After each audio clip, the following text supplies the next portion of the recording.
So we're looking here today at the my third BCM Replacer kit, and I've assembled it onto this little board here.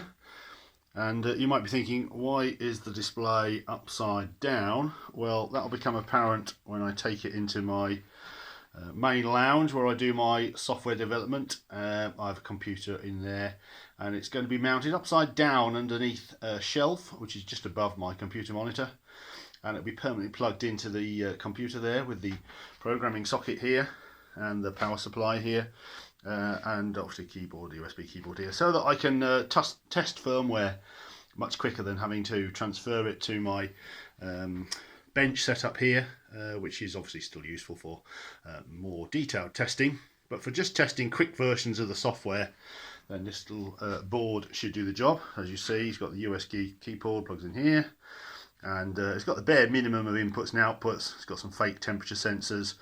Everything else is disabled, and it's just got power supply. And I'm using that big screen I was trying earlier on. Well, I thought I might as well use it. It's not. I'm not using it for anything else at this time. And it's just got 5 tap boards in a and B board here. So this is basically just for testing, quick and dirty testing of firmware and the keypad control, etc. In my lounge. So I'll just disconnect it and I'll show you where it's going to go. So I'll take it with me. Also, if I wanted to go away somewhere and I wanted to take my little test board with me, then I can take the unit with me. So this is my computer setup area here. This is where I do most of the firmware development. So this is going to go under the shelf. So it's going to go under the shelf here, upside down. So the screen is right above my screen.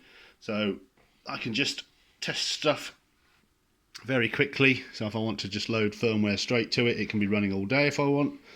And I can keep an eye on it just by looking up from where I'm working on the software. So that's what we're looking at today. Quick and dirty test rig.